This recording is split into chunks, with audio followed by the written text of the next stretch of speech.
bem-vindos, né, de novo. Obrigada por estar aqui agora à noite, na sexta-feira, para esse debate. Estou bem feliz de estar dividindo essa pauta e essa mesa com essas pessoas. Então, nós vamos conversar um pouco sobre emergência climática e cidades resilientes. E quem vai participar do debate, então, é o deputado federal pelo PT, Nilton Tato, coordenador da Frente Ambientalista, Marina Helu, deputada estadual pela Rede Sustentabilidade São Paulo, e a Tainá Gutierrez, da Rede de Adaptação Antirracista. Eu sou Daniela Caretti, jornalista do Valor Econômico.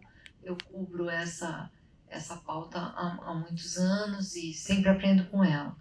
O tema que a gente vai abordar hoje é exatamente o momento em que a gente se encontra na crise climática e a urgência de se pensar e implementar projetos que tornem as nossas cidades resilientes para enfrentar e se adaptar melhor às novas condições climáticas.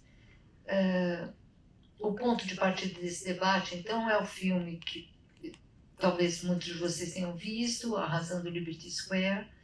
É um documentário norte-americano de 2023 que retrata o primeiro caso de gentrificação climática nos Estados Unidos. Eu achei isso bem interessante, esse contexto, em Miami, na Flórida. Eu vou apresentar um pouquinho melhor as pessoas. Então, o Nilton Tato, ele é um ambientalista, administrador e político brasileiro, filiado ao PT desde o início dos anos 80. Entre 83 e 94, o Tato administrou o Centro Ecumênico de Documentação e Informação, CEDI, que depois as atividades foram encerradas, mas ele participou da fundação do Instituto Socioambiental, o ISA. Ele foi secretário executivo a partir de 99. Em 2022, o Nilton foi reeleito pela segunda vez para um terceiro mandato de deputado federal pelo Estado de São Paulo. E é interessante porque também coordena a Frente Ambientalista. Muito obrigada, Nilton. A Marina Helu, como eu disse, é deputada estadual pela Rede, na Assembleia Legislativa do Estado de São Paulo, formada em Administração Pública pela GV e especialista em negócios e sustentabilidade pela Fundação Dom Cabral, Cambridge University. E a Tainá Gutierrez é uma jovem ativista de 25 anos, administradora pública, formada pela FGV e pós-graduada em Transição Energética e Direitos Humanos pela Claxo, no Equador. Ela é secretária executiva da Rede por Adaptação Antirracista e também consultora nos temas de cultura, participação social e mudança climática.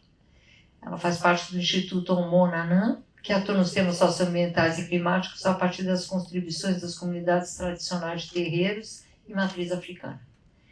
Então, eu começo. Então, as perguntas, né, vocês estão sabendo, que basta colocar lá com a Mônica e eu vou colocando, se der tempo.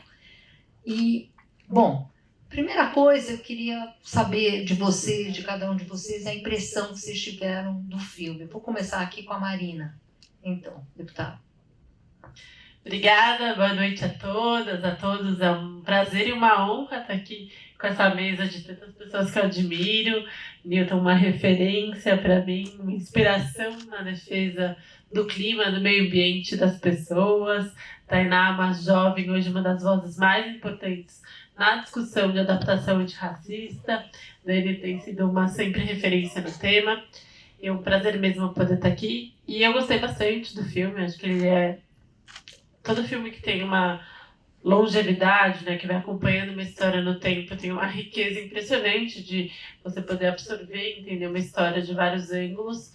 E ele me tocou bastante, especificamente porque eu acompanhei bem de perto a tragédia ambiental aqui do estado de São Paulo, no litoral norte de São Paulo, com mais de 60 mortos, com a realocação de comunidades inteiras. E eu consegui ver paralelos muito concretos desse filme com a existência desse projeto, desse acontecimento no nosso estado. O conjunto habitacional que foi construído parece que foi inspirado na Liberty Square, era bem parecido, assim, as cores são as mesmas, entregar com eletrodomésticos, é uma história paralela muito parecida. E eu participei muito próximo desse processo sem ter a responsabilidade do executivo e nem do municipal, né? A gente estava como deputado estadual, a gente estava apoiando um processo de entendimento e para mim foi um grande aprendizado.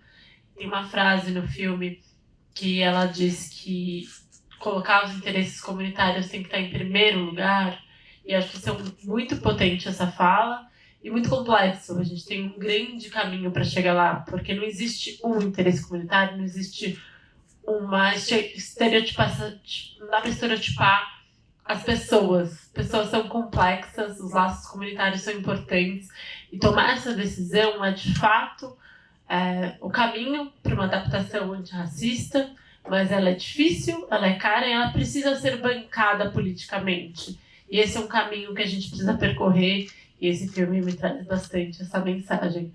Precisamos percorrer um caminho para escolhermos bancar politicamente o que de fato é uma adaptação climática, olhando para as pessoas em primeiro lugar. Tati, você quer colocar a tua ideia um pouco? Ou o deputado Nilton? Tá bom. Boa noite. Primeiro eu quero aqui saudar e parabenizar o nome da Dani e do Chico, o Ecofalante, acho que tem 20 anos, 21 anos, fazendo um trabalho espetacular aí, cinema, principalmente cinema alternativo. E essas amostras aí já faz um bom tempo, então isso é muito legal. A Carol, legal. A Dani, prazer enorme estar aqui. A Dani é uma das figuras que no jornalismo que eu respeito muito e que, desde que eu conheço, sempre trabalhou e ajudou a colocar a pauta ambiental na mídia, pelos lugares por onde a Dani se passou. Então, obrigado mesmo. Hoje muita gente discute meio ambiente que tem trabalho de gente como vocês na imprensa. Marina Elô, uma admiração muito grande, uma parceira, amiga, trabalhamos muito junto, né? E ela tem os mesmos embates, os mesmos sofrimentos, podemos dizer assim, na Assembleia Legislativa de São Paulo, daquilo que a gente passa lá em São Pio, em Brasília. Tainá, também já aproveitar aqui e agradecer publicamente, porque é uma grande contribuidora com a Frente Parlamentar Ambientalista.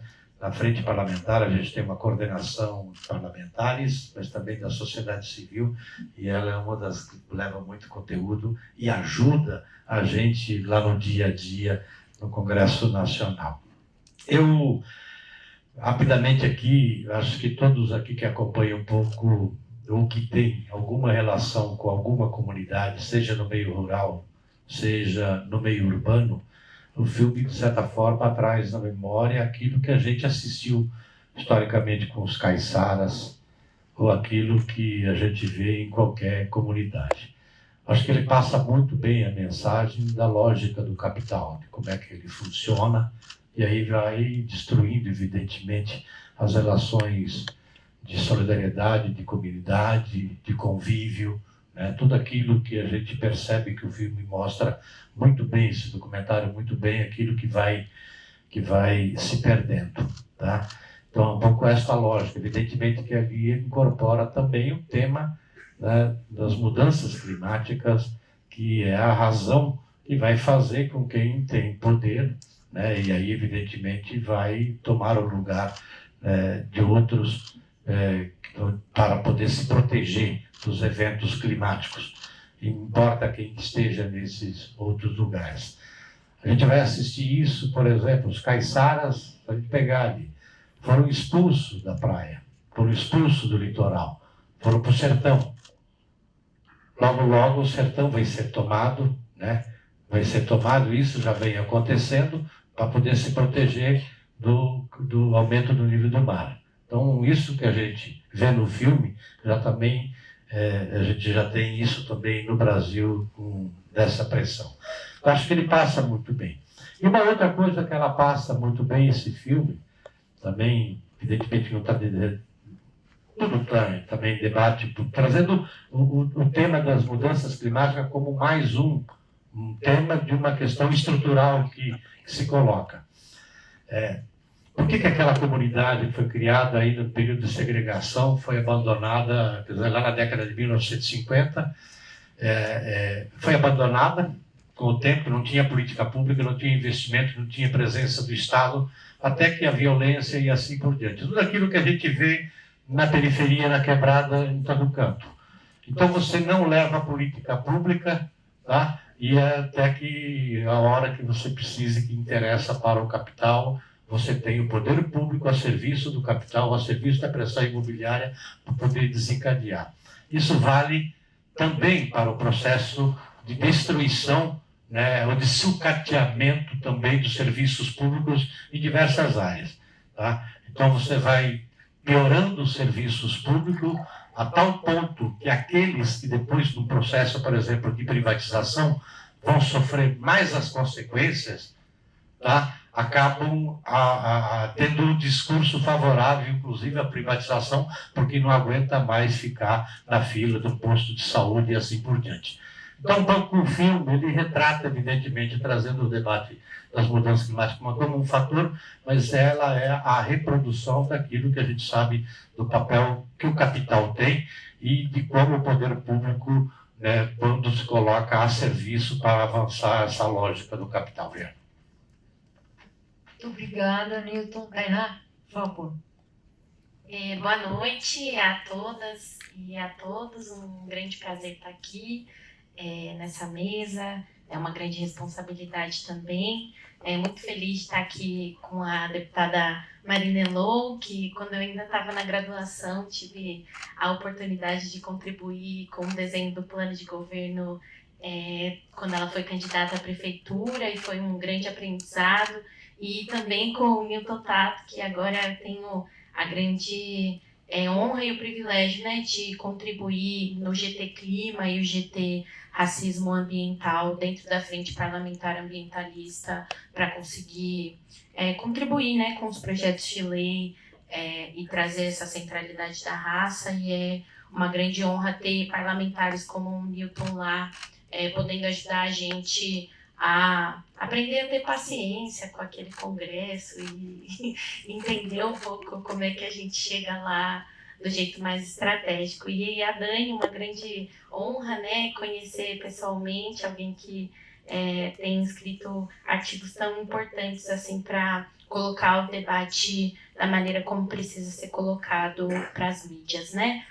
Falando um pouco sobre o filme, eu acho que partindo, né, dessa ótica que eu trago, né, a partir da Rede por Adaptação Antirracista, acho que vem muito forte o quanto o filme retrata o que as mudanças climáticas fazem com o aprofundamento das desigualdades estruturais que já estão colocadas, né? A gente tem as mudanças climáticas fazendo só o intensificador daquilo que já está colocado, né? A gentrificação, o racismo ambiental não é novo para o contexto das populações negras, das populações indígenas e tradicionais, mas quando você tem esse fator das mudanças climáticas, acho que isso denuncia ainda mais o quão devastador é você construir cidades baseadas na segregação, baseadas nessa marginalização das populações. E algo que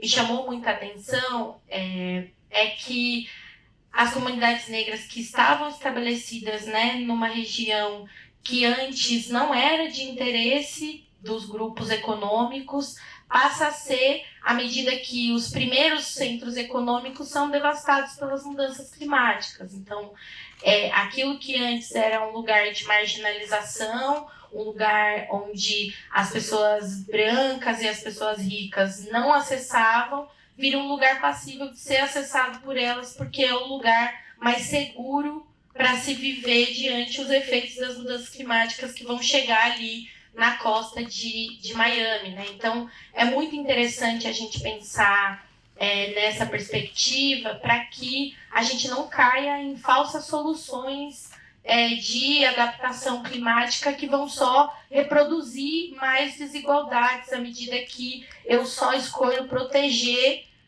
as famílias ricas, eu só escolho proteger as populações brancas que podem estar em lugar de vulnerabilidade à medida em que se intensifica os efeitos das mudanças climáticas, né? Então, acho que me pegou muito essa reflexão e também acho que me trouxe um pouco esse alerta sobre o quanto a gente vai precisar agora nesse momento de emergência climática debater sobre habitação, sobre moradia, sobre o direito de se viver, porque nesse contexto, né, de falsas soluções, a remoção de populações pobres e a criminalização de pessoas negras que vivem em área de risco tem sido utilizada como desculpa para a especulação imobiliária continuar avançando e gentrificando os territórios. Aqui em São Paulo, na cidade de São Paulo, que não tem um contexto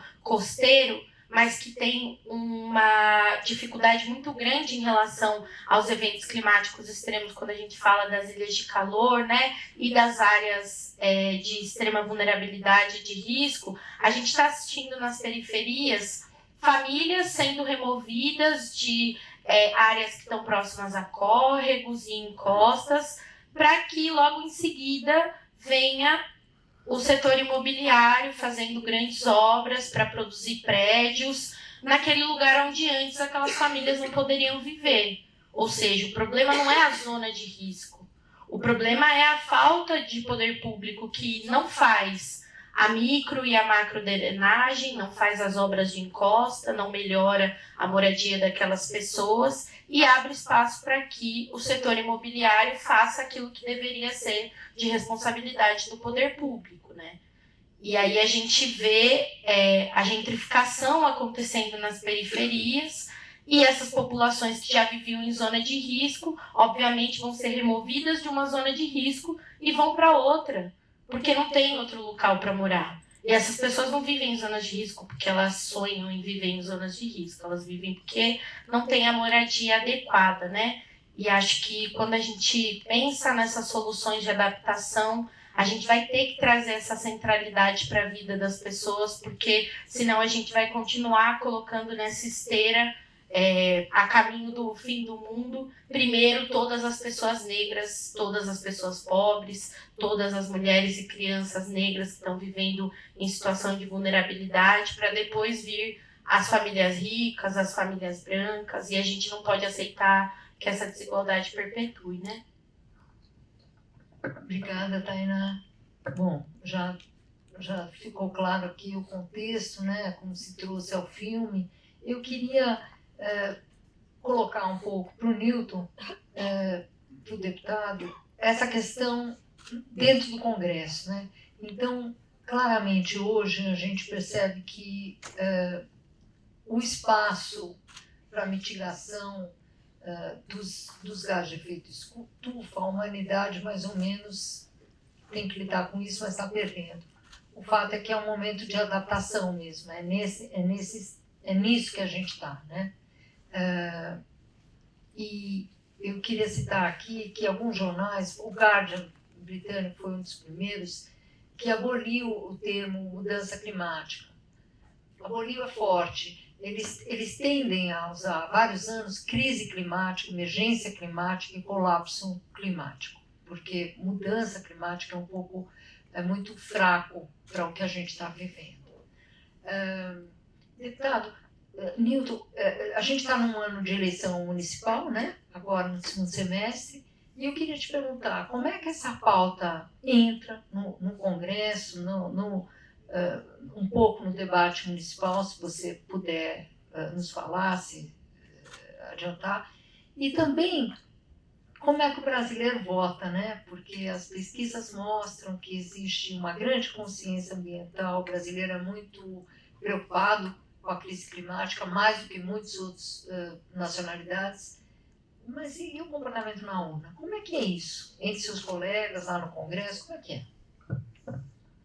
Dani, primeiro eu acho que se a gente for, e a gente precisa até celebrar isso, as pesquisas têm mostrado que acho que mais de 90% do povo brasileiro não é negacionista com relação às mudanças climáticas. Tá? Então, acho que isso a gente precisa celebrar. Talvez nem todo mundo tenha consciência de que os eventos extremos causados pelas mudanças climáticas, ela atinge em especial, quem mais sofre as consequências são os mais pobres, no campo e na cidade. No campo, quando se perde uma roça, um agricultor familiar, um quilombola, um indígena, ou na cidade, são os pobres, principalmente os negros, que moram nas encostas, nos lugares de inundações, que perdem seus bens, perdem sua vida. E assim é em toda parte. Tá? Então, isso talvez não esteja muito claro para o conjunto da população. Então, como é que isso bate lá no Congresso Nacional? Tá? Lá não tem essa representação do ponto de vista daquilo que é o entendimento da maioria da população. E aí tem uma outra questão, que acho que a Dani, na sua pergunta, ficou bem clara. Eu tenho consciência que precisa ter políticas públicas para enfrentar a crise climática, como cidadão. Só que na hora que eu vou escolher o meu representante para a política, isso fica relegado a um segundo plano. Eu coloco uma outra razão como prioridade e não... Por isso que a gente tem um Congresso Nacional que no discurso fica sensibilizado quando acontece o que aconteceu no litoral norte de São Paulo, o que aconteceu lá no Rio Grande do Sul, ou na inundação, a seca. No discurso fala isso. Mas na concretude do voto, nos projetos que estão em debate dentro do Congresso Nacional, as razões para votar nos projetos são outras que têm a ver com o interesse imediato, o interesse do capital, o interesse daquele segmento que representam. Isso fica muito claro aí, evidentemente mais debatido naquilo que representa os interesses, por exemplo, da bancada ruralista. Mas não é só a bancada ruralista. O centrão é muito composto ali, os interesses da bancada ruralista, do setor imobiliário e do sistema financeiro. Às vezes as pessoas não têm entendimento, mas lá no agro, quem financia, tá, são os grandes fundos de investimento que estão lá. Os interesses do setor imobiliário são os fundos de investimento que às vezes passam e ninguém percebe esse debate. E aí, aquilo que está em debate no Congresso Nacional, que vai contra esses interesses imediatos, do ponto de vista da produção, da reprodução e do acúmulo do capital, tá? Se vai contra, ele não avança essas pautas, não avança. Então, vou pegar um exemplo aqui que a Tainá colocou claramente aqui. Tá? A gente pegar aqui em São Paulo, quem ocupou as áreas de mananciais foram os mais pobres, porque não tinha política de moradia, não tinha política, né? Mais distante. Tá? E que depois são criminalizadas. Tá? Primeiro são criminalizadas porque não tem lugar onde tem infraestrutura, onde tem política, para ter moradia. Então são empurradas para mais longe. E depois, agora, são criminalizadas porque estão afetando a produção de água para o interesse da sociedade. Ou desmatando e prejudicando o clima na cidade de São Paulo. Então isso se reproduz em vários lugares. Se reproduz também com os pequenos agricultores em outros lugares, nas áreas de fronteira agrícola, por exemplo, inclusive na própria Amazônia.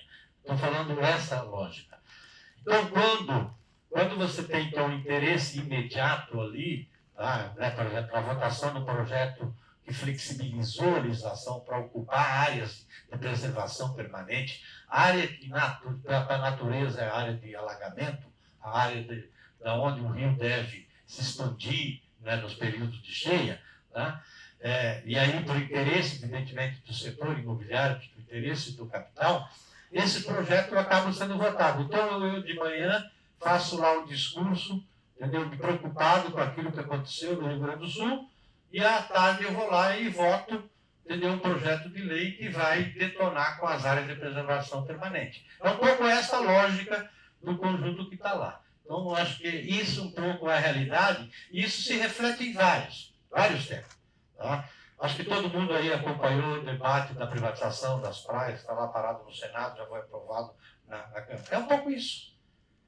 Não está aí. Esse filme não mostra ali a preocupação, entendeu, de todos aqueles que montaram suas casas, né, principalmente, né, dos mais ricos na beira do mar, tá? Então é isso que está se fazendo agora aqui no Brasil, que é privatizar, poder construir as suas mansões e depois vir um processo daquilo que a gente vê no filme.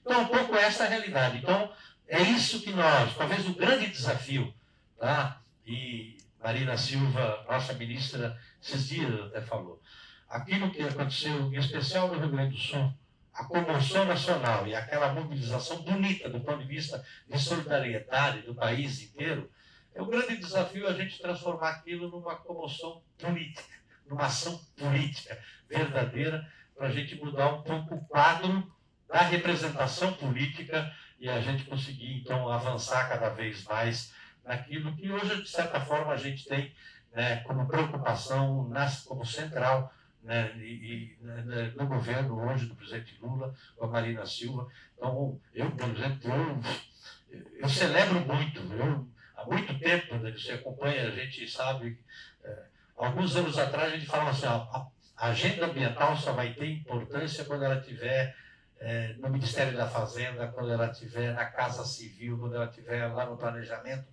e não só na caixinha do Ministério do Meio Ambiente e da Secretaria de Meio Ambiente. Hoje a gente celebra que a principal pauta, por exemplo, hoje no Brasil, da agenda ambiental, da transição ecológica, dos meios, de todas as cadeias produtivas, está lá no Ministério da Fazenda, como uma agenda estratégica, como em vários outros ministérios. É isso que nós precisamos fazer, transformar. Da política pública, transformar isso para a gente, de fato, enfrentar, não só do ponto de vista da adaptação, mas muita coisa que a gente também precisa continuar insistindo também na mitigação, que é evitar as emissões de gases que provocam o aquecimento global. Obrigada, Nilton. Só um aviso que o pessoal aqui da mostra me deu. Se vocês quiserem fazer perguntas, só levantar a mão, vai funcionar com o microfone direto, sem ter que anotar no papel, tá? E a Mônica está lá. Eu queria perguntar para a Tainá, que eu sei que você acompanha alguns PLs importantes de adaptação e tudo, e como é que esses PLs evoluíram, como é que você viu eles andarem no Congresso, e só uma coisa, no filme, uma das últimas frases do filme é que 13 milhões de americanos podem perder suas casas, não sei se vocês lembram, com o avanço do nível do mar, né? O CEMADEM, que é o Centro de Monitoramento aos Desastres, aqui de São José dos Campos, e que tenta monitorar áreas de risco nos municípios brasileiros, principalmente os próximos à costa, identificou no ano passado 8 milhões de pessoas no Brasil morando em áreas de risco. É um número super subestimado, é um número muito baixo, porque até o Rio Grande do Sul, até a tragédia de agora, o maior número de mortes no Brasil por desastres climáticos era em deslizamento de terra, né? Justamente pelo que está sendo dito aqui. Mas para vocês terem um pouco a dimensão da coisa, né? Quer dizer, o nosso problema é muito, muito grande. O Brasil é um país muito que vai ser muito impactado pela crise do clima, até pelo tamanho que a gente tem e pelas cenas que a gente vê e surreais, né, de seca, os rios secos na Amazônia no ano passado, e que isso deve se repetir, talvez nesse verão, mas certamente a gente vai ver isso de novo. Tainá, por favor, conta um pouco dos PLs. Bom, a gente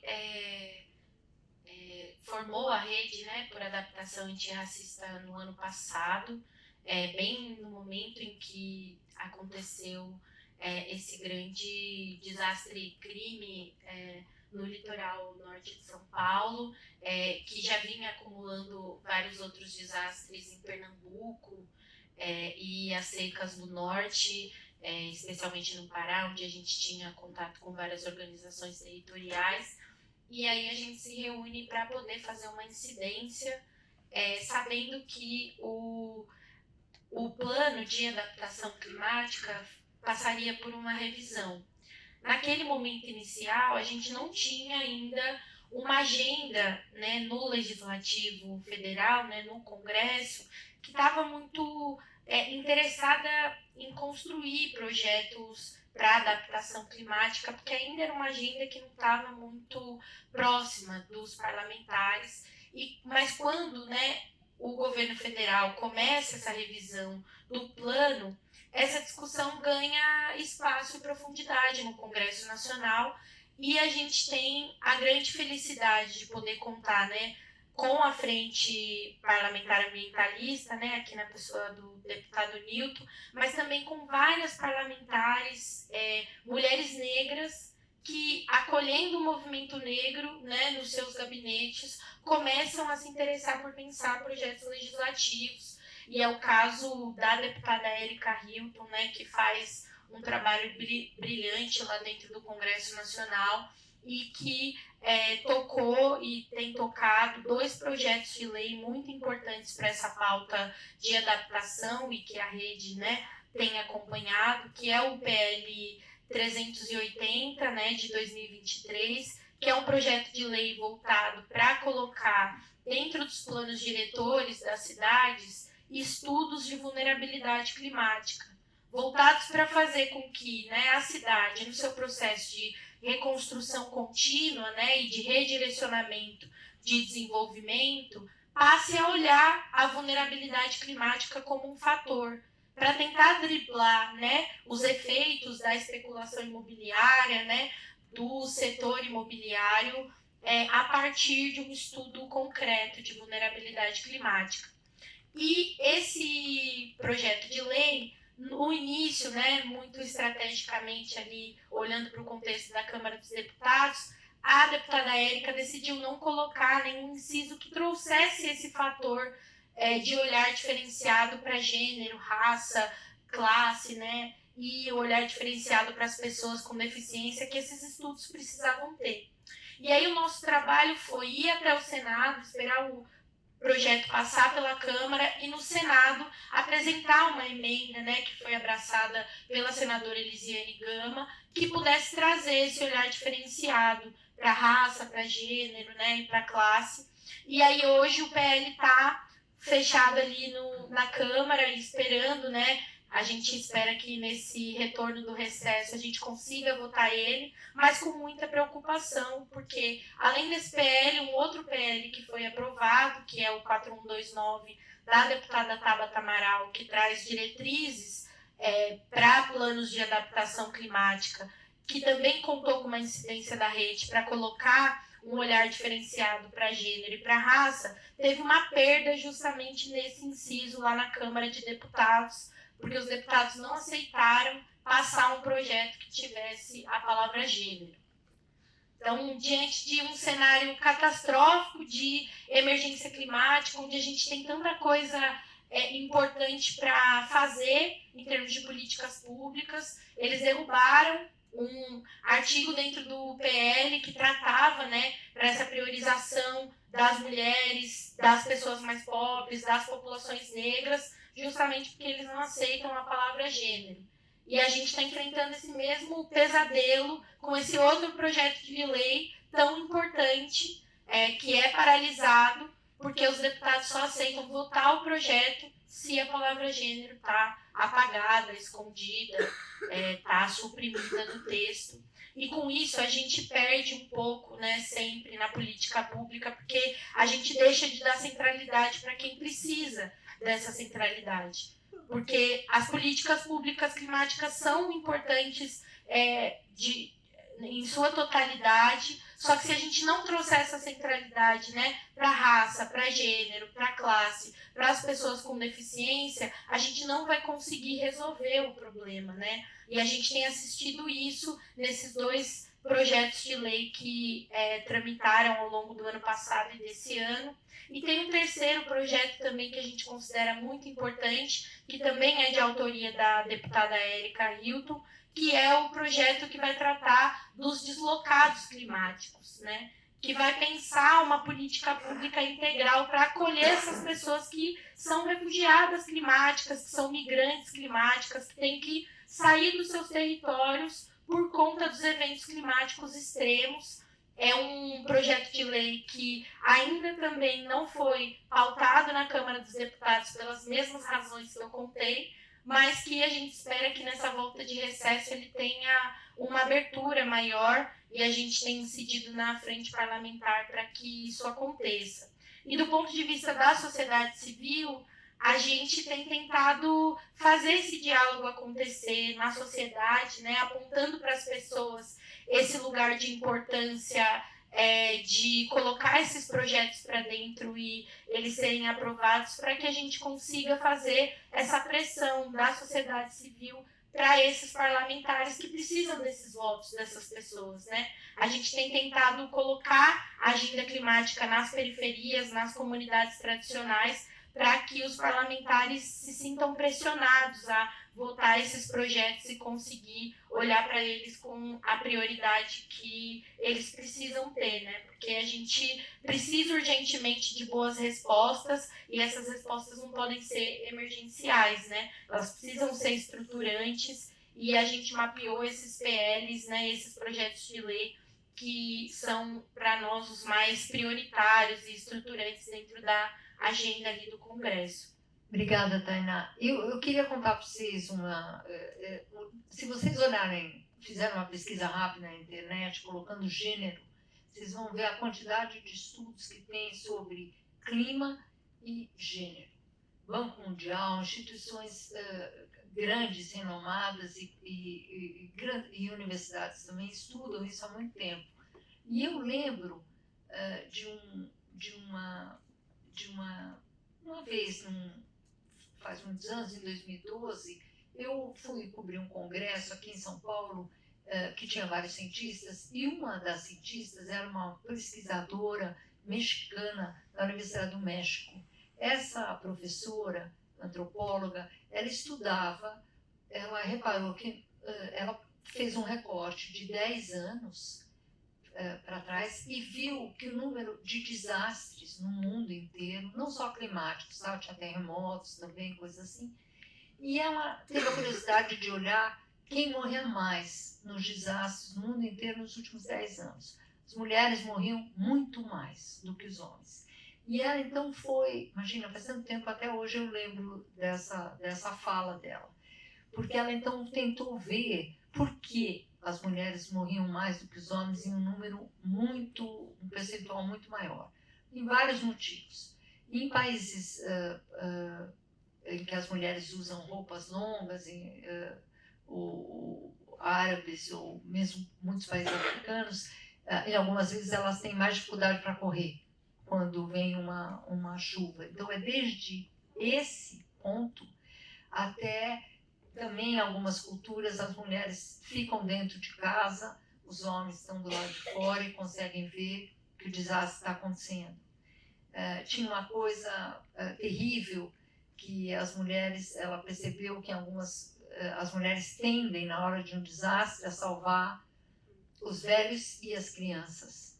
Então acabam morrendo também. E algo que me deixa arrepiada até hoje é que em várias culturas, quando elas têm que escolher entre um filho e uma filha, elas escolhem o filho homem. É uma coisa, né? Então a menina morre. Então esse componente de gênero, ele é muito real, ele é de verdade ali, né? Não é um fato ideológico, né? Entre aspas. Bom, deputada Marina, eu queria que você falasse um pouco agora, colocasse o foco um pouco em São Paulo, nas políticas e no que está acontecendo aqui. Você também foi candidata a prefeita, é da rede, né? Como é que é? O que está acontecendo aqui? Essa cidade, a gente vê em todos os bairros ela vindo abaixo, né? Antes de trazer um pouco para São Paulo, quero fazer 2 comentários, uma anedota em relação a essa questão de gênero, para trazer um pouco para a realidade da política hoje. Na Assembleia, a gente tem um processo de discussão de projetos paralelo ao trâmite legislativo tradicional. Então, passam as comissões e tal, mas tem uma planilha entre os deputados põem lá um projeto que quer aprovar para os outros avaliarem. E daí uma deputada de um partido bem conservador teve o projeto dela rechaçado na planilha. por vários deputados. E na reunião de líderes ela falou, não entendi porque meu projeto aqui sobre alimentação nas escolas. E o projeto dela falava de gênero alimentício. E eles têm um robôzinho que põe todos os projetos, todos que tem a palavra gênero, eles põem negativos. Rechaçam. E daí ela teve que ir lá explicar, olha, é a comida que eu tô falando. É nesse lugar que a gente está. E eu sou autora do projeto de lei que criou a política estadual de primeira infância no estado de São Paulo. E a gente teve que tirar todas as vezes que a palavra gênero aparecia, a gente põe mulher, põe homem, a gente manteve, inclusive, a previsão de adoção de casais homossexuais, não mudou nada, mas tirei uma palavra gênero específica, então não é deste lugar concreto que a gente está. Enquanto a gente vê que a questão do impacto das mulheres realmente maior. Você trouxe todos esses exemplos e agora mesmo a gente trouxe exemplos no auge da tragédia, que você falou, mas o pós-tragédia com certeza impacta mais mulheres e crianças. E a gente teve a tragédia no litoral norte acontecendo em fevereiro, meio de março já ninguém mais falava disso. Em junho, a gente ainda tinha crianças fora da escola. E a gente tinha uma diretora, abriu a casa dela, fazendo revezamento entre as salas, dando aula dentro da casa dela, porque ainda não tinha uma escola para as crianças e isso não foi colocado como prioridade. E quem perdeu o emprego para poder ficar em casa dentro foram as mulheres. Então, quem perde a renda, quem mais cuida da casa, quem fica nas situações mais vulneráveis, tem esse componente. As mulheres são mais impactadas e dentro do sistema. A gente está falando de mulheres negras periféricas, muitas vezes mães solo, e crianças com impactos profundos. Então, trazer para dentro do debate esses recortes, que a Tainá falou, é fundamental para que a gente crie políticas públicas trazendo esses recortes, né? A gente aprovou na Assembleia a lei para a cessão de um outro espaço, para a construção de outro conjunto habitacional, e a gente conseguiu colocar uma das cláusulas que dava prioridade para as mães solo para receberem seu apartamento, porque são um impacto muito significativo. E isso precisa sim ser um recorte importante. Então esse trabalho é fundamental, que tem sido feito pela rede no Congresso, que tem sido feito nesses projetos de lei. E talvez a gente vai ter que buscar estratégias para tirar a palavra gênero, para não causar nenhum audiência. Em relação a São Paulo, ao Estado, acho que a gente ainda está num estágio um pouco pior do que o Congresso Nacional, que é mais distante da população, distante ainda da realidade. E de um lugar muito burro, na minha opinião, que coloca essa discussão nesse campo ideológico e não traz para a própria existência. Então, quando o Newton traz que a gente tem a bancada do agronegócio contrária à discussão de mitigação das emergências das mudanças climáticas, você fala, não é possível, né? Assim, quem vai ser diretamente impactado, o negócio que vai ser diretamente impactado, é o agronegócio. Então, como é que a gente não entende que essa consegue fazer essa discussão para o presente, né? Essa discussão do que vai acontecer logo ali? A gente não está mais falando daqui a 100 anos, a gente está falando de agora, está falando do ano que vem, está falando de 5 anos. E isso é muito sério. A Marina Silva tem uma frase muito boa que ela fala que o Brasil só é uma potência agrícola porque é uma potência hídrica, e só é uma potência hídrica porque é uma potência florestal. E não dá pra gente desassociar as coisas. Enquanto a gente ainda faz essa discussão nesse lugar muito, no Estado mais ainda, assim. Eu sou amplamente chamada de abraçar árvores, de ecomaluca, porque fico puxando essas pautas quando a gente tem um esvaziamento muito significativo na hora do voto, na hora do que significa. Isso vai desde discussões sobre o uso da terra no estado de São Paulo, até agora a gente está dando isenção para carros elétricos, que é para carros híbridos, mas carros elétricos não, porque vem da China, então não pode, então a gente vai patrocinar, a gente basicamente está dando isenção para carro a gasolina no estado de São Paulo, porque é híbrido com gasolina, as pessoas têm gasolina, a gente está dando isenção, vai pagar menos imposto do que ter um carro elétrico. Uma coisa que não faz o menor sentido da perspectiva de mitigação das mudanças climáticas. Então a gente tem um desafio muito grande ainda para vencer esse debate, a trazer essa percepção e essa não negação das mudanças climáticas, a maioria da população se refletir em políticas públicas. E quando a gente olha para São Paulo, a cidade é a mesma coisa, porque a gente tem esse ano, e daí ocorreu o convite para todos vocês que estão aqui hoje, uma oportunidade única de ser uma eleição municipal. E é no município que a maioria temas acontecem quando a gente discute adaptação das cidades, adaptação para a vida das pessoas. E é muito importante a gente pautar isso nessas eleições. Na esteira do que aconteceu no Rio Grande do Sul, na esteira do que aconteceu no litoral, na esteira das grandes secas, do fogo no Pantanal, essas eleições precisam ser questionadas, os candidatos a prefeito e a prefeita precisam ser questionados sobre isso. As vereadoras e vereadores precisam se comprometer com o clima no orçamento, com a adaptação climática, com como colocar as pessoas como prioridade. E como a Natália também trouxe, a gente está discutindo um problema do nosso século, do século XXI, que são as mudanças climáticas, sem ter resolvido problemas muito estruturantes do século XIX. A gente não resolveu a nossa pobreza, a gente não resolveu a nossa desigualdade, a gente não resolveu água, saneamento básico, a gente não resolveu a habitação. Então, a gente precisa colocar isso como uma prioridade, com essa clareza de colocar as pessoas em primeiro lugar, adaptando as cidades nessas eleições. E eu quero terminar dizendo que dá para fazer isso, né? Tem uma amiga de nós três aqui, que chama Marina Belmonte, muito maravilhosa, e ela traz uma frase que o morro não é o problema. Se o morro fosse o problema, ninguém morava em Perdizes. Mas o que é o problema é a falta de estrutura, é a falta de prioridade, a falta de realmente criar condições de vida em todos esses lugares.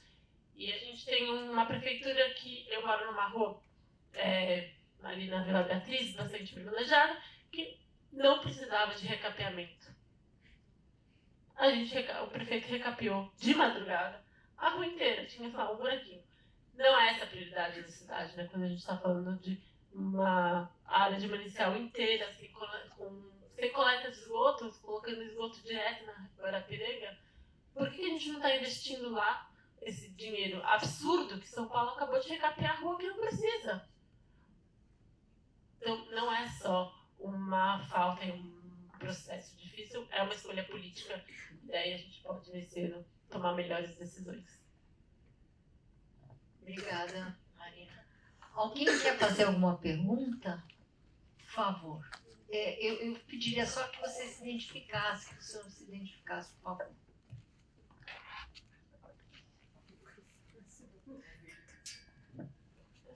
Boa noite. Parabenizar o debate, né? A banca de altíssima qualidade, né? Não, eu só fiquei uma dúvida, né? Com relação à questão do processo, né? Que vai gerar a mudança climática, né? Porque o Milton, né? No começo ele falou que mostra no filme, né? Que é preciso, assim, acompanhar a trajetória, né? Dessa comunidade negra lá de Miami e tal, para ver como que vai ocorrer a mudança climática depois, né? Então, e nesse caso, que vai impactar as políticas públicas, né? Porque eu achei interessante, quando o Nilton falou, no Congresso, né? Que mesmo o Centrão, mesmo a bancada rural, né? Assim, não está levando em consideração, assim, nos projetos, essa questão das mudanças climáticas, né? E aí, isso é curioso, né? Porque, como a deputada falou agora, se sabe que o que mais vai ser impactado com a mudança climática vai ser o segmento do agronegócio, né? Por que que no Brasil ainda essas preocupações não chegaram, né? Por que eu faço essa pergunta? Né? Por que eu faço essa pergunta? Né? Porque agora, nessa semana que se passou, teve na Folha de São Paulo um seminário sobre o agronegócio sustentável, né? Aí eu tive a oportunidade de falar com o diretor do agronegócio do Brasil, né? Que ele trabalhou por um longo tempo no Paraguai, né? Então, ele atendia muito a comunidade que é muito grande lá, no norte do Paraguai, né? Que trabalha justamente no segmento dos grãos, da cadeia produtiva dos grãos, né? E que o pessoal chama de Brasilguai, né? Só que o que acontece? Essa população dos Brasilguai, segundo o diretor do agronegócio no Brasil, falou, estão sendo muito afetados pelas mudanças climáticas, né? Bom, e aí, conversando mais um pouco com ele, que chegamos assim, fazer mas por que lá acontece e aqui não, né? Por que ele falou? Ele falou assim, olha, o Banco Central do Paraguai, ele é muito bem organizado, comparado com o nosso aqui, né? Porque lá no Paraguai se sabe muito bem quais famílias são donas do território, né? Então, aqui no Brasil, né, devido à nossa história econômica, né, assim, de capitanias hereditárias, de estamento, depois a vinda da mão de obra escrava, depois a mão de obra dos imigrantes na mão de obra escrava, né? Então, quer dizer, que gerou uma certa descoordenação, né? Então, a minha pergunta seria a seguinte, né? Agora, indo para a pergunta, né? Deputado, o senhor que está lá, né? Qual que é a dificuldade, assim, com relação ao Banco Central, essa questão do que o setor mais importante, que é a bancada rural e o Centrão, nos projetos, não contemplarem a questão das mudanças climáticas, o que acontece na Casa do Brasil? Porque eu faço pergunta pelo seguinte, né? Porque, por exemplo, se pegarmos o estado do Mato Grosso, que foi nessas últimas décadas, né, onde o segmento do agronegócio mais se desenvolveu, ocorreu uma coisa no Mato Grosso que não ocorreu em nenhum lugar do mundo, né? Que todo aquele avanço que houve do agronegócio no estado do Mato Grosso foi feito por 9 empresas do setor privado. Essas 9 empresas do setor privado, uma delas é o Grupo March, que construíram todo aquele agronegócio que nunca ocorreu isso em nenhum lugar do mundo. Então, o senhor que está lá, o deputado Elô, né, como que vê essa questão, né? Já que é o setor do agronegócio que vai ser mais afetado, como que vocês, como legisladores na Assembleia, estão vendo esse futuro do agronegócio do Brasil? E se você faz legislação, o que tem que ser mudado no segmento do agronegócio? É a cadeia produtiva? O que é? Queria que você explicasse melhor isso. Muito obrigada. Nilton. Oi. Primeiro a gente precisa entender a força que tem do agronegócio que vem desde da República. Tá? Os militares deram um golpe, botaram a República, pouco tempo, 2, 3 anos depois, entregaram para os coronéis, para o latifúndio. E de lá para cá eles sempre tiveram no poder. Sempre tiveram no poder. Tá? Então o Centrão, que hoje é 80% bancada do agronegócio, o Centrão, todo mundo conhece, sabe o que é, o tamanho que tem, tá? Com essa força. O agronegócio hoje tem, quando eu falei de sistema financeiro, porque a gente acaba esquecendo. Né? Por que você vê toda a mídia defendendo o presidente do Banco Central com essa política de juros? Né? Tá? Porque o poder real que tem dentro do Congresso Nacional, então se mistura, como eu também falei. E tem, evidentemente, que fazem alianças estratégicas. Tá? Então, por que você vê, de repente, a bancada da Frente Parlamentar Evangélica votando junto com essas pautas? Ou a bancada da segurança, a bancada da bala, se junto? Né? Porque fazem alianças. É só você pegar quem dá viabilidade política para as propostas conservadoras do ponto de vista, passo de costume. Né? Quem dá viabilidade política não é o tamanho da bancada evangélica e conservadora católica. São minorias, podemos dizer assim, no conjunto dos 513 deputados. Mas é a aliança com esses setores do capital. Tá? Por que de repente você, entendeu, não consegue avançar um projeto de bioinsumos, tendo alternativa para você abdicar e superar o uso dos agrotóxicos, da química, na produção de alimentos? E não consegue, por quê? Porque as grandes corporações que dominam a cadeia do agronegócio, e aí entra, evidentemente, também os fundos de investimento, tá? Tem um lobby e votam e tem muitos deputados lá dentro. Estão a serviço dessa agenda. Então a gente entender um pouco que quando a gente fala o agronegócio não é só aquela coisa, não. Tem uma coisa do agronegócio, que isso é uma outra, tá? Que até atrapalha a própria estratégia do agronegócio.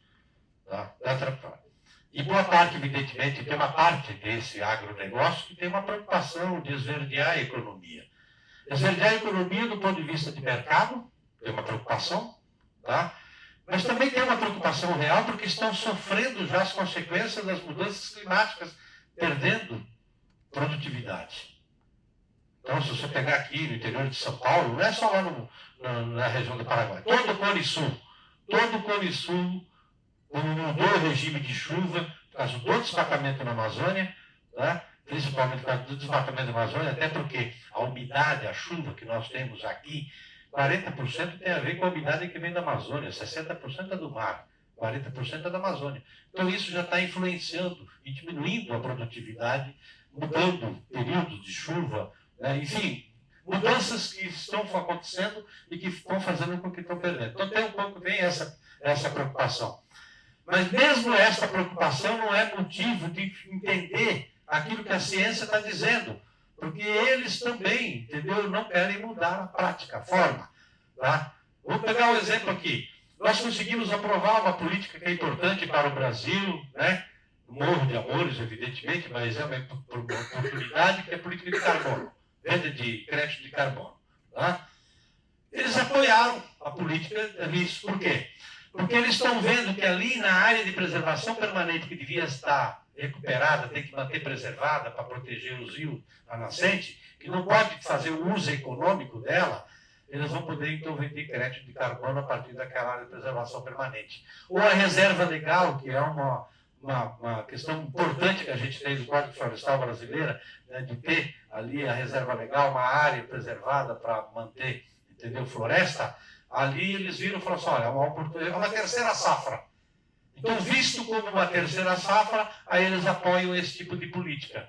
Então, aquilo que eu falei, aquilo que é o imediatismo, aquilo que é possível gerar capital, gerar renda, faz. Eles não estão vendo que daqui a pouco tempo eles vão parar de ter a mesma renda por causa das mudanças climáticas. Não tem essa percepção. Mas, às vezes, no discurso faz isso. Então, estou falando assim, um pouco que é isso que nós precisamos...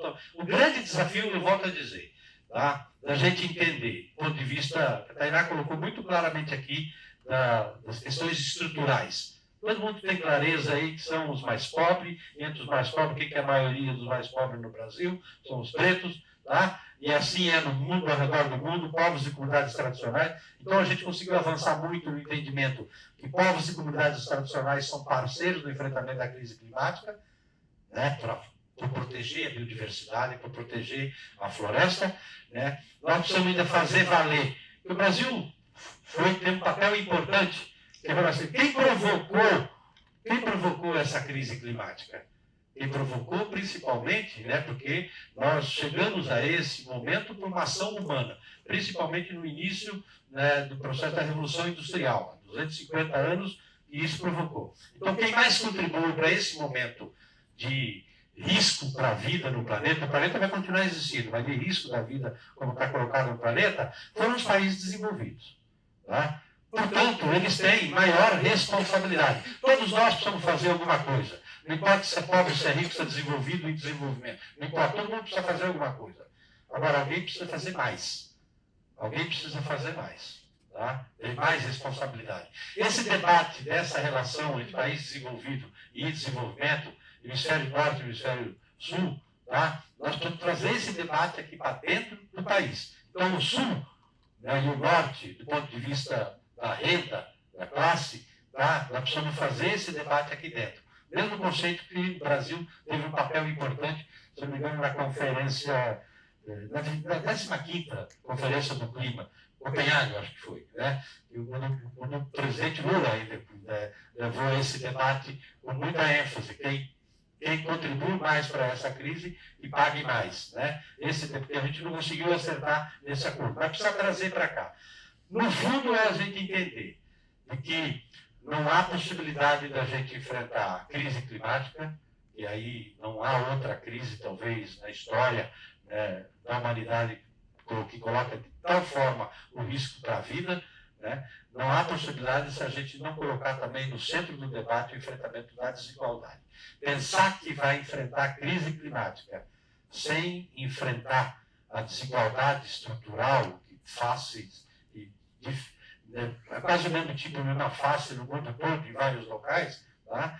A gente não tem solução para isso. Como também eu sou daqueles que a gente não vai enfrentar esses problemas estruturais e a desigualdade se a gente não colocar também na centralidade o enfrentamento da crise climática, até porque senão você não vai construir sociedade nenhuma e não vai ter sociedade nenhuma, pelo menos do ponto de vista dos humanos. A vida pode continuar de outras formas, mas a nossa espécie é o que mais sofre e que mais tem risco do ponto de vista de existência se a gente continuar essa mesma toada.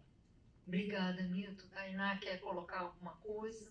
Eu queria acrescentar só um pouquinho na fala do deputado Nilton, que é quando a gente está falando sobre os efeitos das mudanças climáticas no contexto do Brasil e como é que o Brasil contribui para os efeitos das mudanças climáticas, a gente está necessariamente falando sobre desmatamento.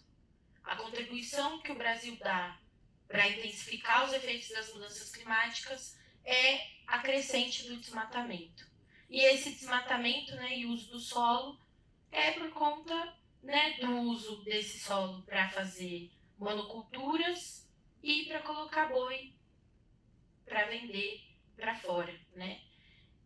O agronegócio, ele não quer se organizar a partir, né, do contexto da adaptação climática, porque para isso ele vai precisar denunciar toda a sua cadeia que está manchada de sangue das pessoas negras que são colocadas para fazer trabalhos análogos à escravidão, vai denunciar a invasão das terras indígenas que acontecem, especialmente no Mato Grosso, que é onde a gente tem o maior desenvolvimento da agricultura, como o senhor colocou. A gente tem os maiores conflitos com os povos indígenas guaranis que estão lá tentando fazer sua retomada enquanto tem os seus territórios completamente invadidos pelos latifundiários da gestão, e tem uma polícia que intensifica os conflitos armados e pune os povos indígenas por tentar retomar os seus territórios. Então, o agro não quer se organizar sob uma legislação que de fato vai contribuir para reduzir os efeitos das mudanças climáticas, porque isso reduziria o seu financiamento, reduziria o seu lucro, porque para lucrar ele precisa explorar uma mão de obra mais barata, fazer o trabalho análogo à escravidão acontecer, e acontece em todas as cadeias produtivas de monocultura, acontece na cadeia da laranja, acontece na cadeia do café, acontece na cadeia da soja, acontece a partir dos frigoríficos também, e se ele fizer isso, ele vai denunciar tudo isso e vai ter que ser criminalizado, porque é crime, né? O trabalho análogo à escravidão é crime, a invasão de terras indígenas. E por essa razão a gente tem tanta dificuldade de fazer o agronegócio se aproximar da pauta de mudanças climáticas, porque quando a gente está enfrentando as mudanças climáticas, a gente está enfrentando necessariamente essas desigualdades estruturais. Não tem como fazer algo simbólico que vai impactar nesse cálculo global das emissões. Porque o Brasil só tem contribuição nesse cálculo global das emissões porque desmata. E porque faz uma ocupação ruim do solo. E se a gente denuncia isso, a gente criminaliza esse setor, e esse setor vai ter menos lucro do que ele gostaria. Então, acho que é aí que está o nosso impasse, e a gente vai ter que fazer essa escolha enquanto sociedade. Se a gente vai querer continuar com esse carro-chefe que mata e contribui para os efeitos das mudanças climáticas, ou se a gente vai pressionar esse setor para ser melhor e talvez menos lucrativo do que ele está acostumado a ser no começo, mas que vai garantir que a gente tenha longevidade de vida para todo mundo, né? Obrigada, Tainá. Eu acho que... Alguém quer fazer uma pergunta? Não. Ah, tá. Por favor. Depois eu vou aí. Podia pegar as duas perguntas. Se vocês puderem se identificar, é bom. Tá. Oi, eu sou a Thaís. Fiz parte da curadoria aqui também na Mostra Latino-Americana, aqui na Falante. E aí, pensando muito em cidade, né? Pensando em cidade de São Paulo, porque a gente fala do desmatamento, mas a gente também precisa falar de como reflorestar essas cidades, né? Como é que a gente causa um reflorestamento, não sei se seria essa a palavra.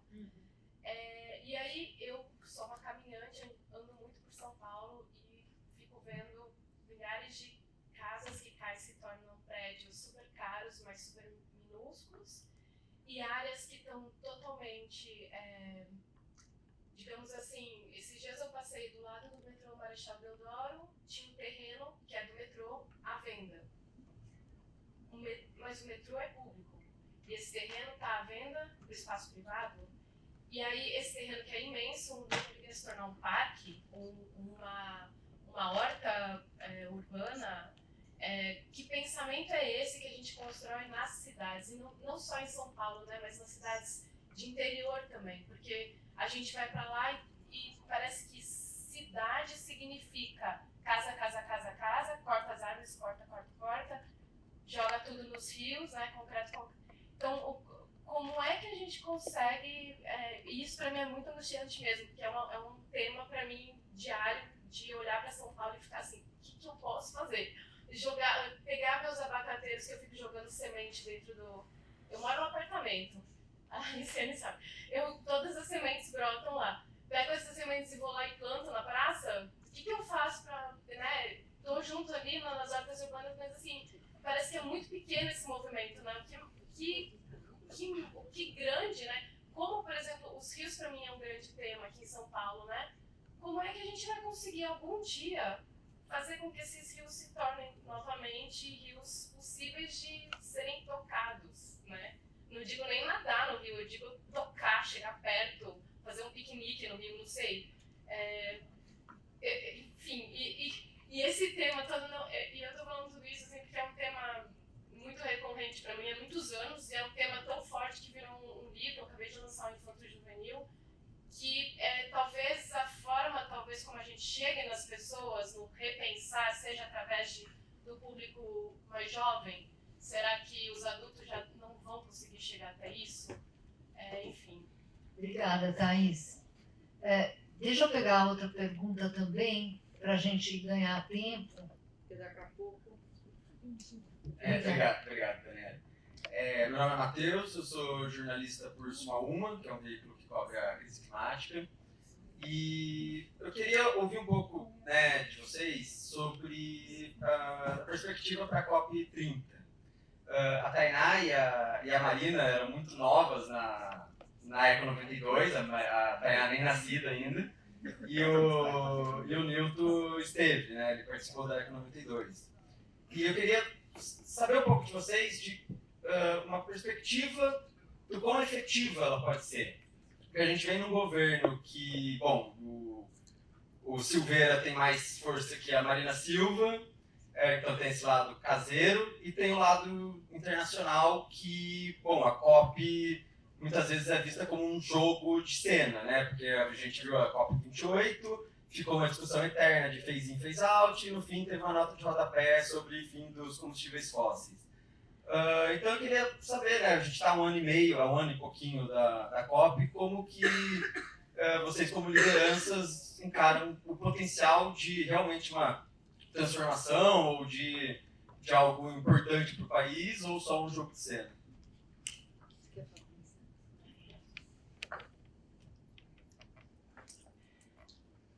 Bom, eu sou otimista, né? Sou muito otimista, se não fosse, não estaria na política. E dentro dessa perspectiva, eu acredito que as COPs e esse movimento de cooperação das partes, essa busca por um entendimento internacional, ela anda muito mais devagar do que a gente esperaria, mas ela tem uma potência e uma importância que a gente não pode desistir dela. E ainda que a gente esteja longe de conseguir os avanços na urgência necessária, eu acho que é um espaço crucial de ser mantido e nutrido para avanços importantes que tem no tempo da história muito pouco tempo, né? Então, de fato, ainda nem existia até. Eu tinha lá meus 3, 4 anos, porém, também foi ontem, né? Na perspectiva histórica da relação entre os países. Então, é um mecanismo importante que a gente tem que saber calibrar as expectativas e a gente precisa avançar internamente para que a gente possa chegar mais forte nas COPs. E eu acho que esse é um debate importante para a gente fazer no mundo como um todo. Como internamente a gente pressiona mais os países para que essa conversa aconteça de outra forma entre os países. E o Brasil deve muito ainda, a gente tem muito a fazer. Na sua própria pergunta ficou claro, né? A gente tem aí um debate muito crítico acontecendo no país, que no fundo fala de mais petróleo, mais carbono, mais mitigação, mais na foz do Rio Amazonas. Então, como que a gente internamente busca fazer essa discussão para a gente chegar mais forte na COP, nessa discussão mais ampla? Acho que tem uma discussão real ali de como vai ser essa implementação, como vai ser a COP no Brasil, e é uma responsabilidade muito grande. Eu sou otimista e acho que a gente pode ter avanços importantes internos e externos a partir dessa oportunidade que existe hoje no mundo. Seria pior se não existisse, ainda que é real e há espaço para todas as críticas concretas que esse espaço produz. Enfim, Eu estive na última e tinha realmente um lobby do óleo acontecendo no país, financiado pelo petróleo na discussão de phase-outs de combustíveis fósseis. Então, existe realmente uma crítica concreta, mas eu ainda acho importante, melhor ter do que não ter. Em relação às cidades, eu entendo que a gente tem como eu já falei, né, uma grande oportunidade esse ano. Marina Braguete, a candidata a vereadora, está ali especificamente buscando essa discussão de o que é uma cidade mais sustentável, o que é uma cidade mais verde, o que é a gente garantir que a desigualdade que a gente falou tanto nessa mesa aqui, hoje, seja também combatida na perspectiva de uma cidade boa para se morar. E quando a gente olha hoje a concentração de verde em São Paulo, por exemplo, é completamente desigual. A gente tem o Grajaú inteiro com menos árvores por habitante do que os espaços mais adensados do mundo. E a gente tem bairros aqui que são basicamente mais arborizados do que os bairros das cidades mais verdes do mundo. Essa desigualdade, ela precisa também ser combatida porque ela impacta na vida das pessoas.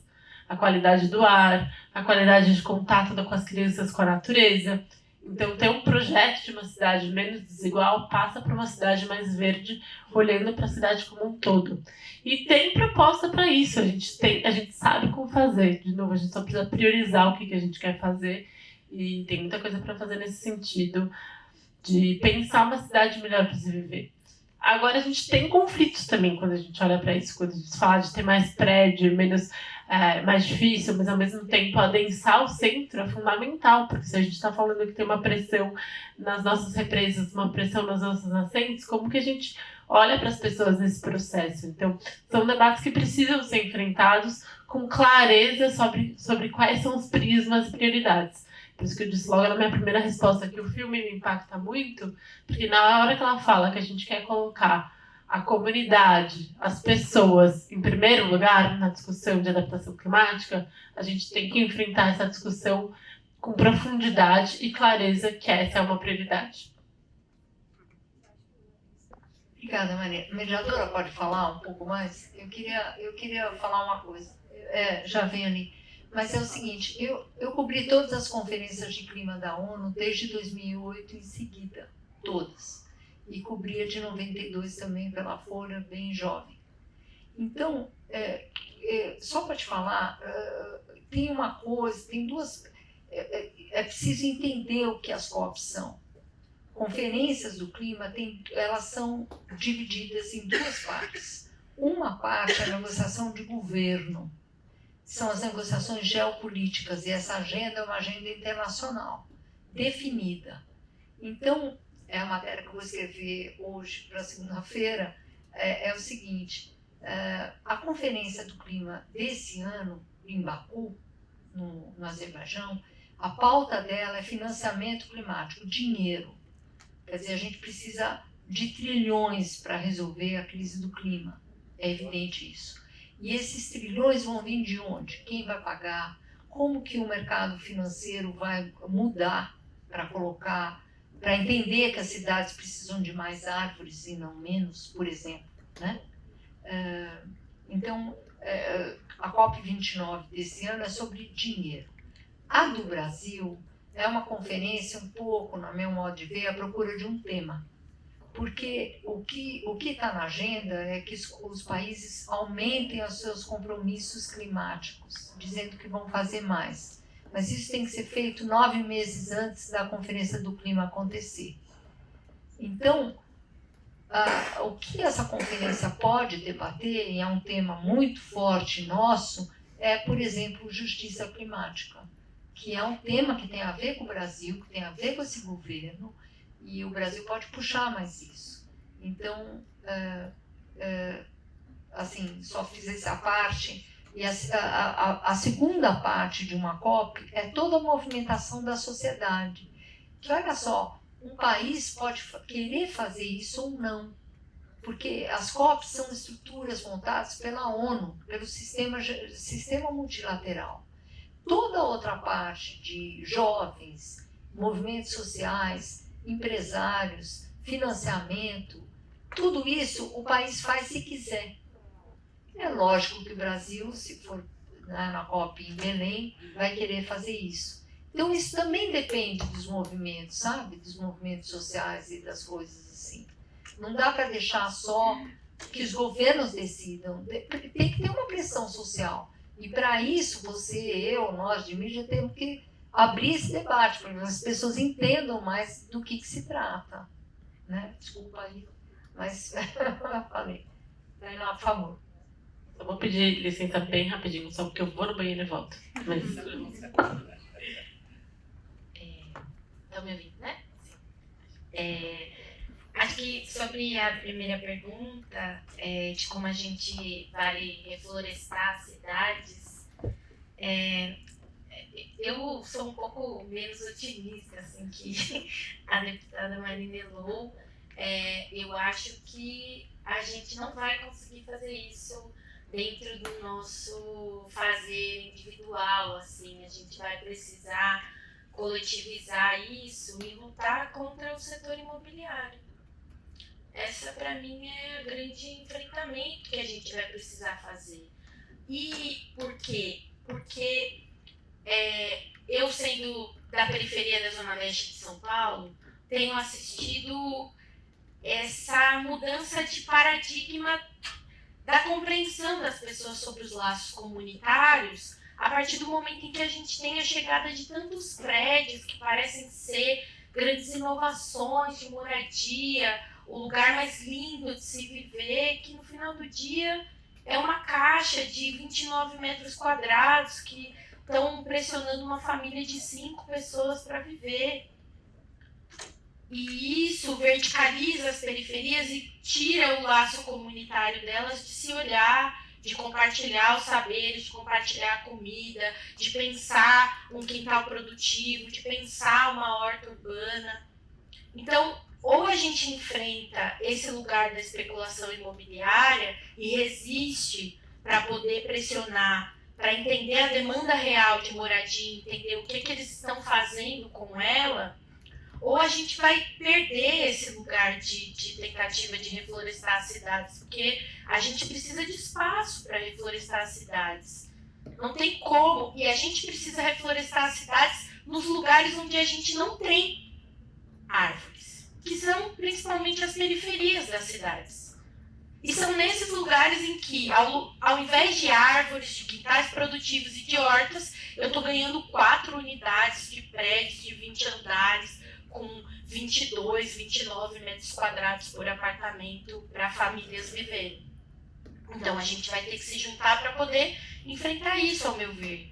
Porque senão a gente não vai conseguir reflorestar as cidades e a gente vai criar um ambiente terrível para se viver, matando primeiro as populações mais pobres, as populações negras. E acho que em relação à COP30, eu acho que do ponto de vista meu, né, que é a sociedade civil, o nosso lugar vai ser denunciar a incoerência política. A gente, infelizmente, vai ter que fazer essa pressão. A gente tem tentado de maneira muito amigável, assim, desde o dia 1 do governo Lula, dialogar, tentar pedir a coerência política que foi prometida quando o governo brasileiro se colocou nesse lugar de protagonista da agenda climática. Mas a gente não tem conseguido fazer essa coerência acontecer. A gente tem visto os departamentos se segmentarem, cada ministério faz a sua conversa.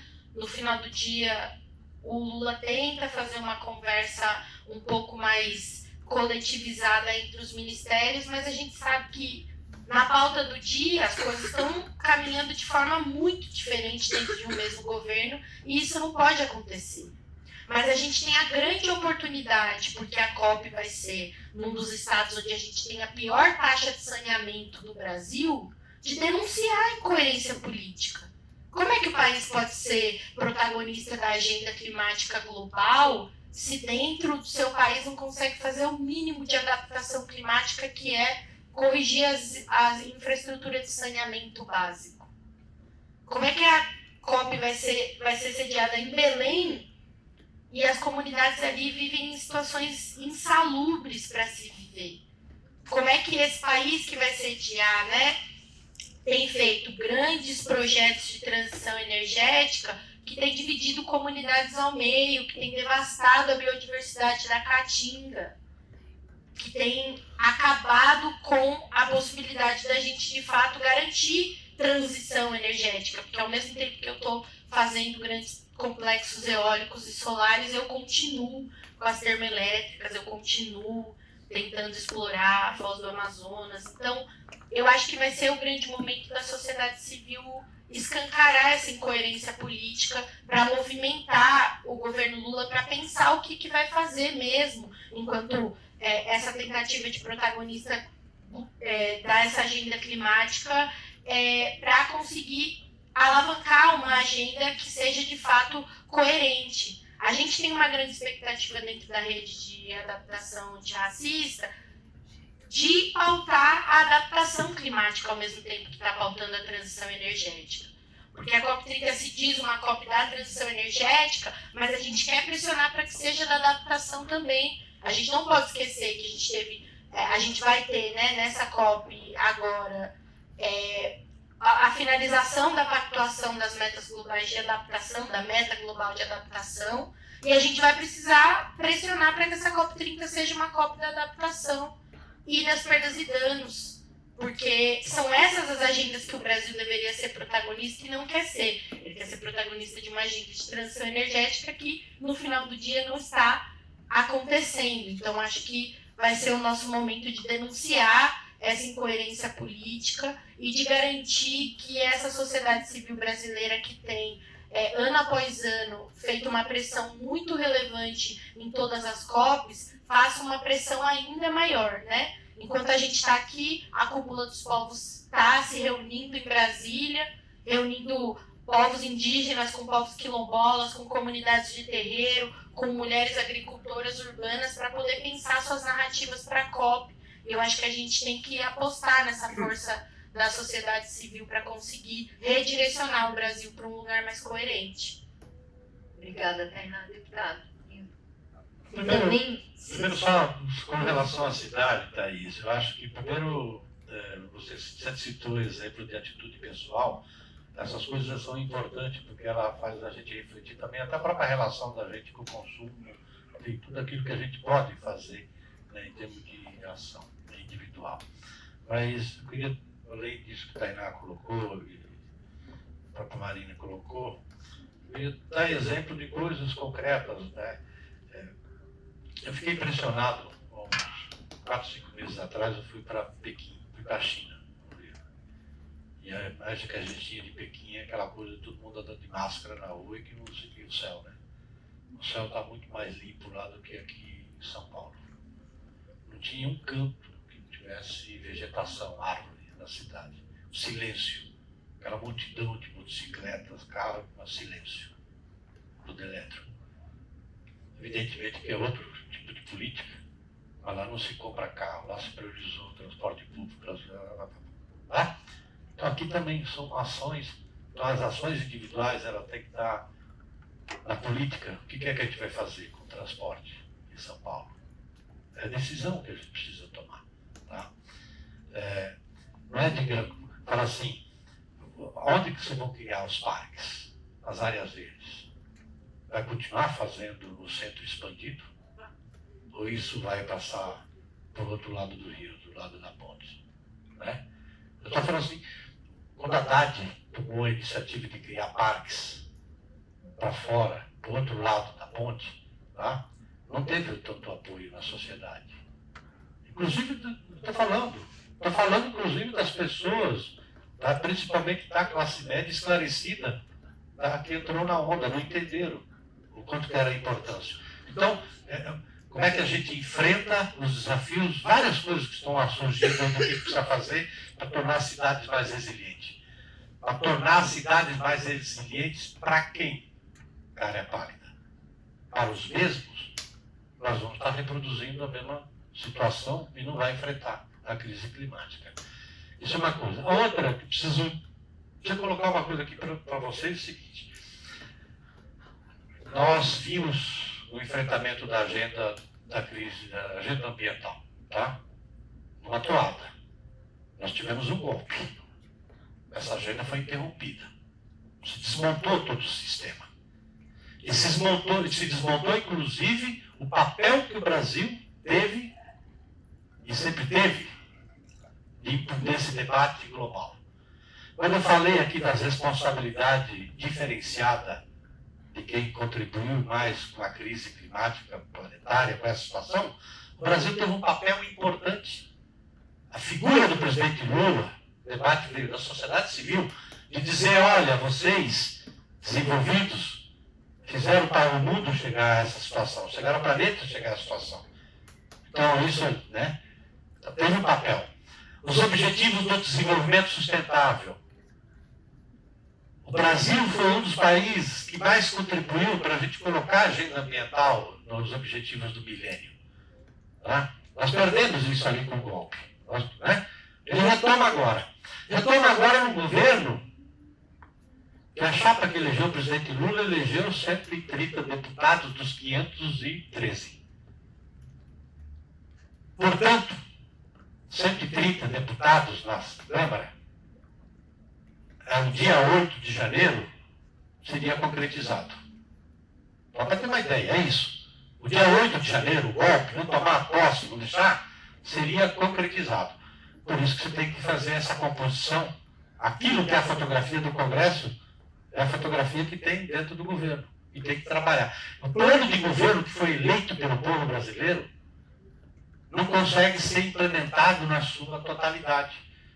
Que eu celebro, eu ajudei a coordenar, inclusive, toda a área ambiental, onde não tem uma caixinha, uma área de meio ambiente no plano de governo do presidente Lula. Está na centralidade do documento, começa da primeira letra à última letra das diretrizes. Nunca aconteceu isso no Brasil, mas fazer ele se implementar é um desafio. Estou falando isso aqui, que é um desafio que a gente tem aqui, porque a gente só supera esse desafio e essa minoria que a gente tem dentro do Congresso Nacional. Se a gente olhar em ambientalista, tem 40, tá? Os 513. Evidentemente que esses 130, 140 são parceiros dessa agenda, da que toca a agenda do dia a dia. Tá? É essa fotografia que está lá. Mas isso, como é que a gente consegue segurar algumas coisas? Quando consegue fazer de forma muito articulada. A oportunidade que tem, né, a importância da agenda no Executivo, com os poucos que tem no Congresso Nacional e a mobilização da sociedade. Por que não se votou o PL da praia, pegando esse que está aí na cabeça de todo mundo? Por quê? Por que não votou ainda? Porque teve, né? Conseguiram fazer na sociedade puxar isso aí. Tá. Então é isso aí. Esse mesmo raciocínio a gente precisa ter também do ponto de vista das conferências. Eu tenho muita esperança da conferência aqui no Brasil, país, floresta tropical, é importante que tenha floresta, tá? Mas nós precisamos entender, né? Vamos pegar em outros aspectos, as instituições multilaterais. A ONU está sendo respeitada para poder enfrentar os grandes conflitos? Vamos pegar assim, o acordo do clima, desde quando que é o acordo dos 100 bilhões? Aqui, Desde Copenhague. desde Copenhague, cada país desenvolvido teria que aportar 100 Desde bilhões. 2009. Isso. Não cumpriram. Como é que a gente faz? Como é que a gente faz com aquilo? Como o Brasil também não estava fazendo, tinha sumido da agenda. Como é que a gente faz para que aquilo que é acordado internacionalmente aconteça em cada país? Boa parte daquilo que se acordou, por isso que os cientistas estão desesperados. Porque falam assim, olha, se aquilo que foi acordado não é o suficiente, mas o problema é que o que foi acordado não está sendo feito. Tá? Então, o fato de trazer a agenda para cá, mesmo com a contradição que a gente tem aqui internamente, com a dificuldade que a gente tem, o fato de vir para o Brasil, tá? Né, ela pode dar um up, né, do ponto de vista de mobilizar a sociedade. Vou pegar só mais um exemplo aqui. Para quem os povos indígenas, as primeiras conferências, nem apareciam. Hoje é reconhecido no mundo todo e nos documentos a importância e o papel, a importância deles, do território deles, como central para o enfrentamento da crise climática. Então isso é fruto do quê? É lento. É lento, mas é. Eu sou otimista, assim, porque se eu não fosse otimista, a gente saía de uma sessão do Congresso Nacional e ia lá e se matava, entendeu? Não tem jeito. Tá? Por isso que a gente mantém esse otimismo aí, né, para poder sobreviver. Obrigada, muito obrigada. Eu estou aqui tendo que encerrar esse debate. Queria falar para a Thaís só que tem um cineasta famoso, isso já é público, porque ele já fala isso abertamente, mas o Fernando Meirelles, ele não consegue comer mais nenhuma fruta sem guardar o caroço e a semente no bolso e depois vai plantando por onde ele anda. Então, eu acho que é um exemplo divertido, pelo menos para a gente acabar esse debate. E uma coisa só que eu queria falar é que a adaptação à mudança climática, eu tenho ouvido, é um tema que me interessa. Então, por exemplo, desde que tem países ricos, como a Alemanha, que constroem diques para segurar o avanço do mar, e eles estão preocupados não na altura do dique, mas na base, quanto eles vão tornar largos, como no Katrina, que tem um filme agora que que vai passar agora. No Katrina tem duas histórias interessantes. Uma é que quando inundou tudo, as pessoas que conseguiram correram para os hospitais. Só que os hospitais tinham a geração de energia elétrica no subsolo. Inundou e ficaram sem luz. Então, também é uma adaptação pensar de uma maneira de engenharia, de arquitetura. Os hospitais dos Estados Unidos agora, em zona de inundação, a parte de geração de energia elétrica é para cima, né? Então, a adaptação à mudança do clima é isso também, é pensar novos materiais, é pensar coisas novas. Então, uma ótima noite, muito obrigada a vocês todos. Posso só uma última frase? Por favor. A Marina Silva fala bastante que quando ela é perguntada sobre isso, se ela é otimista ou pessimista, que ela é persistente. E eu acho essa forma mais linda de ser otimista. Sejamos persistentes.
Fiz os B.O. tudo